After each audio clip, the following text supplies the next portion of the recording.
Hello everyone. Thank you all for watching the video and leaving such heartfelt comments. Wishing the whole family good health and peace.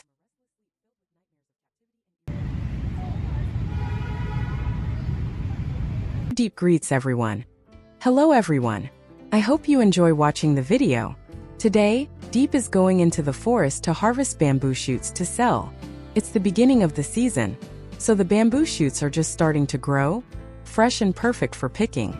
Diep walks along the narrow path, her steps steady as her eyes search for young bamboo shoots. This bamboo shoot is really big, Diep exclaims as she discovers a large shoot hidden beneath the forest leaves. This one is really sweet, she adds, enjoying the freshness of each shoot she picks. The feeling of finding so many delicious bamboo shoots makes her even more excited. There's 2 shoots here, Diep happily announces when she sees a pair of big bamboo shoots growing together. She carefully cuts each one with her knife to avoid damaging them. These are really big. Diep smiles to herself, proud of the work she's done. As she continues her search, Diep finds another big shoot. 2 bamboo shoots, she says joyfully, continuing to gather. Each bamboo shoot is unique, some sweet, others more plump. This one is really sweet, she thinks, adding another shoot to her basket. The more bamboo shoots she gathers, the happier she feels. There's one more small one, she says, noticing a small shoot nearby. And to her surprise, she finds another full-grown bamboo shoot. Here's another one, Diep exclaims, pleased with her finds. So many bamboo shoots. After collecting a full basket, Diep decides to stop. I'll look for a bit more and then I'll head out, she thinks, before heading back home with her bamboo shoots to sell them and make some money. Walking back along the path, Diep feels content with her day's work. At the market, Diep starts to sell her bamboo shoots. How much for a kilogram? She asks a potential buyer. 10,000 VND per kilogram, the buyer responds. Diep quickly weighs the bamboo shoots and hands them over. Here's the bag, 10,000 VND. Thank you, the buyer says. Thank you, take care. Diep replies, feeling happy for making a sale. It's a small achievement, but the money she earned will help. The sense of success and calmness fills Diep, and she grows even more fond of her work. At the same time, James was visiting the fruit factory and noticed that the employees were not focused. He asked, "Where did Lynn go? Tao, could you please send me the rest of the data from the back and the information I requested?" After finishing his work, James decided to visit the timber harvesting site where his workers were busy. When he arrived, he greeted everyone with a warm smile. "Hello everyone. How's everything going? Wow, the boss himself is here," one of the workers said, chuckling. "It's great to see you, sir. Nothing special today. Just us taking a break and having some drinks." James smiled and nodded. "It's nice to see everyone. Let me introduce you to the team. This is the foreman, the manager of this site." The foreman smiled and shook James's hand. "Hello, sir. We're just taking a break after some hard work. We're getting a good amount of timber today." James looked around, observing the busy workers. "I came up here to check on the timber harvest. How's everything going? Are you all managing okay?" he asked as he took a seat with the group. "Yeah, everything's going well, sir. We've just started the harvest. We've been at it for about 10 days now," one of the workers replied, taking a sip from his cup. "That's good to hear. Are you all holding up well with the work?" James asked, looking around. The workers nodded, but they all seemed tired from the hard labor.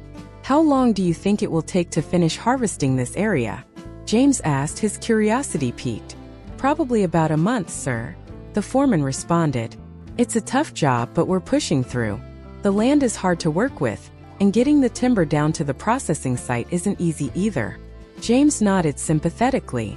"I can only imagine how hard it must be. It's not just the labor, but the journey to bring the timber back.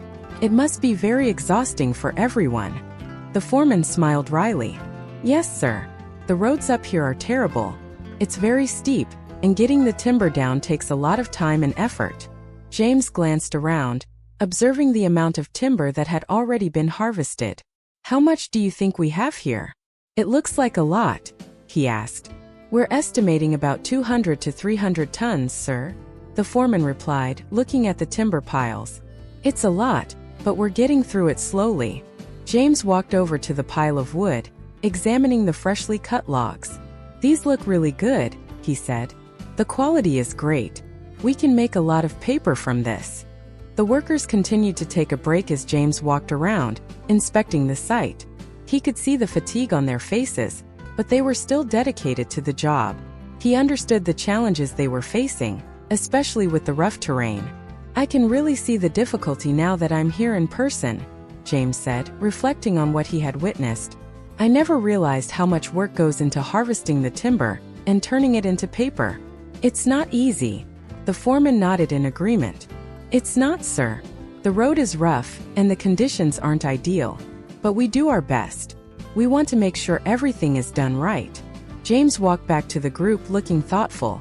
"I appreciate all of your hard work. I know it's not easy, and I want to make sure you're well taken care of. I'll allocate a portion of the budget to ensure the workers have enough food and supplies to stay strong. I want everyone to be well fed and motivated." "Thank you, sir," the foreman said, smiling. "We appreciate it. The workers are dedicated, and with your support, we can do even better." James gave a nod, reassured by the team's commitment. "I trust you all. Just make sure no one pushes themselves too hard. We need to keep a steady pace and work together to finish this project." The foreman gave a thumbs up. "Understood, sir. We'll keep working hard, but we'll take care of each other." James smiled, feeling proud of the team. He had always known they were hardworking, but seeing it up close made him appreciate them even more. "All right, keep up the good work. I'll be checking in from time to time to make sure everything is going well." As James walked away from the site, he felt a sense of gratitude and respect for the workers. They were doing the tough work, and he was determined to support them as best as he could. The road ahead would be difficult, but with everyone working together, they would get through it. Diep finished selling the bamboo shoots and was on her way home when she ran into Tung. Tung asked, "Why are you taking this route today?" "I just wanted to take a shortcut. It's quicker, and there's less people on this road," Diep replied. "Why not take the main road? This one is known for having robbers around," Tung said. "It's dangerous for a girl to walk alone." Diep hesitated. "I didn't know it was that risky." "Let me walk you home," Tung offered. "It's almost home anyway," Diep said. "But if I meet them, I'd feel safer with you." "Okay, I'll walk with you then," Tung agreed. When Diep got home, she saw James standing there. She greeted him. "James, have you been here long?" "I just got here a little while ago," James replied. "Why did you bring Diep home?" "I was passing by and saw her. It was on my way, so I offered to give her a ride," Tung explained. "I got a phone call," Diep said. "Thank you for helping me today. I didn't know what I would have done without you." "It's nothing," Tung replied. "Did you just get a phone call?" "Yes, I did," James answered. "And how come you two are coming back together today?" "I was passing by and saw Diep being harassed by a couple of thugs. I just helped her out and brought her home," Tung explained. "Are you okay?" James asked Diep. "I'm fine," Diep reassured him. "They just asked for some bread. Nothing serious. I've never seen something like this happen before." "Why today?" James asked, concerned. "I just wanted to take a shortcut home today," Diep said. "I didn't think I'd run into trouble." "Next time, please take the main road, don't take the shortcuts," James advised. "How long have you been here?" Diep asked. "I just got here," James answered. "What happened with the doctor's appointment?" "I took Diep to the doctor the other day," Tung said. "The doctor confirmed that Diep is not pregnant. The previous confusion was just a misjudgment from the nurse." "Thank you for always caring about Diep and helping her today," James said, feeling grateful. "It's nothing," Tung replied. "It was my pleasure. It's already noon. Why don't you stay and have lunch with us?" Diep offered. "I've finished my work so I can stay," James said. "But if Tung is busy, he can leave." "No, I'm free today," Tung said. "I'll stay for lunch." "All right, everyone stay for lunch then," Diep said, heading to the kitchen. "I already bought some food so I can cook it," James offered. "Don't worry about it," Diep said. "You guys rest. I'll cook." "All right, Diep. I'm here if you need any help," James said. "Just sit and relax, I'll handle it," Diep replied, busy preparing the meal. Diep went to cook while Tung and James stayed behind. James looked at Tung and said, Tung, we're both men. I think it's time for us to be honest with each other.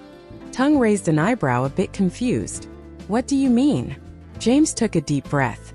Do you have any intentions with her? What's your real reason for approaching her? Tung paused before responding. I'll be straightforward with you. I have feelings for Diep as well. James' eyes narrowed as he continued. I've given you plenty of chances, but every time you end up hurting her. Tung seemed taken aback.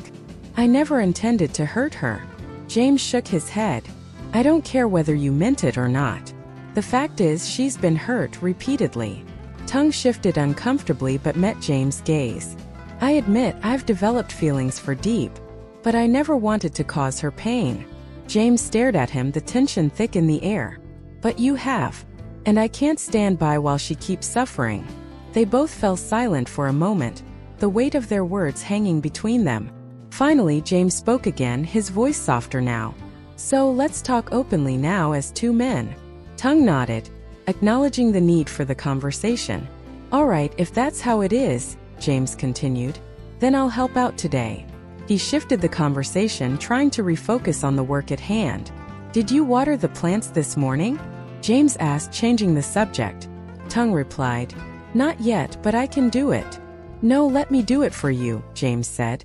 I'll water the plants. Tung nodded, grateful for the gesture. Let me help you cook then, James added, standing up to join her in the kitchen. Thanks, but I've already got it, Diep replied with a smile. You can relax. James, having finished his work for the day, decided to help with the animals. I'm free today. I'll take care of the ducks and chickens. You're too kind, Diep said, clearly appreciative. Thank you, James. James went outside to take care of the ducks and chickens, making sure they had enough food and water. Is this enough corn for them? He asked Diep, who had come outside to check. One bowl should be enough, she replied, glad to see him helping out. After a while, he returned to the house, ready to eat. Everything's done with the animals, James said as he entered the kitchen. Diep was finishing up with the food. It's almost ready. You can go sit down, I'll bring it to you. As they sat down to eat, the atmosphere was calm, and for the first time in a while, both James and Tung were able to relax. Tung smiled as he took a bite. This food is delicious. You really know how to cook, Diep. Diep smiled back, a bit shy. Thank you. It's just simple food, but I'm glad you like it. James looked at her with admiration. It's the little things like this meal that make me realize how lucky I am to have met you, Diep. Diep blushed and looked down, not knowing how to respond to his kind words. They continued eating, the conversation flowing more naturally now. James knew there were still things left unsaid, but for now, this moment of peace was enough. Tung said goodbye to everyone and was about to leave when Diep looked at James and asked, What did you and Tung talk about earlier? James replied gently, We were just talking about work. Tung and I have similar work. The only difference is that Tung is a farm owner, while I run a company that specializes in supplying agricultural products. So we had a lot to talk about. Diep, thinking for a moment, then asked, What do you think of Tung? James smiled softly at her. I think Tung is a very good person, but you haven't had much contact with him yet. Diep nodded, still curious, and asked, But how did you and Tung get to know each other? James looked at her, then explained, It was a while ago when you were harvesting. You happened to meet Tung in the pomelo orchard. He fell, and you helped him back home. Diep listened attentively and asked, What do you think of him? James thought for a moment and then replied, How should I put it? He's a very, very good person. And what's special is that he always takes time for you and cares about you. Diep nodded, feeling touched, then said softly, Maybe, what's wrong, sweetheart? James looked at her warmly and replied, Maybe I'll have to leave later this afternoon. I have some work related to John. Diep nodded understandingly. Okay, go take care of your work. James stood up, looked at Diep one last time and said softly, I wish time would slow down a little so I could stay with you longer. Diep smiled lightly, feeling warmth from his words. Eat more, you've grown, take care of yourself in the house. James smiled, shook his head and turned to leave. You're so well behaved, he whispered, then walked out of the house, leaving Diep with a peaceful feeling in her heart. Lại Từ đâu ấy ạ? Diệp về nhà, con chó cún chạy ra đón cô bế nó lên, ngồi tâm sự với nó rằng đang rất lo cho James. Một lúc sau, bố của James đến hỏi Diệp tình hình thế nào. Diệp kể lại rằng James đã bị bắt cóc, nhưng cô không nhớ họ nói là đến đâu để chuộc James. Một lát thì bố của James nhận được điện thoại của bọn bắt cóc. Chúng yêu cầu ông đến nơi này một mình để chuộc James. Ông đồng ý và lên xe đi thẳng tới đó. Cùng lúc ông gọi điện báo cho cán bộ an ninh sự việc nắm tình hình. Các cán bộ cũng tức tốc chạy xe máy ra chỗ James bị bắt. Tại nơi James bị bắt, James cũng đã tỉnh, nhưng tay chân bị trói. Tên cầm đầu đến và nhận ra James. Hắn nói với đàn em chúng mày ăn hại. Bắt James là người giàu nhất vùng này, tai họa sắp đến rồi. Hắn vào cởi trói cho James và bảo rằng bọn đàn em nó không biết anh, chúng chỉ được thuê làm việc đó. Chúng xin lỗi James, xin James tha thứ. James đồng ý nhưng bảo rằng chúng sẽ phối hợp với anh để diễn một vở kịch. Cùng lúc đó, bố của James đã đến nơi yêu cầu người ra lệnh bắt cóc James. Ngay sau, các ông cán bộ an ninh cũng tới. Họ tản ra đi tìm nhưng không thấy James. Bố James gọi điện cho tay chủ mưu. Hắn nói đã đổi địa điểm, muốn James an toàn thì đừng báo công an. Sau khi nhận cuộc gọi, ông cảm ơn các cán bộ và Diệp. Mọi người về nghỉ ngơi, có tin gì ông sẽ báo. Diệp lại trở về nhà, lòng tràn đầy lo lắng. Cô ngồi băm cây quấy cho gà, sau đó đi tắm rửa, giặt quần áo. Con chó chạy ra chia sẻ với cô. Cô thấy nó và cô cùng đói nên cô đi nấu cơm, tráng trứng để ăn. Mâm cơm bày lên nhưng không có lòng nào để ăn. Cô dặn làm ăn xong sẽ đi ra văn phòng của James xem anh có về không. Cô đi lại trước cửa hồi lâu rồi ngồi xuống, lòng tràn đầy lo lắng. Màn đêm buông xuống, lòng cô nặng trĩu. Xin cảm ơn các bạn. Mời các bạn đón xem tập tiếp theo của diễn biến của tập tiếp theo nhé.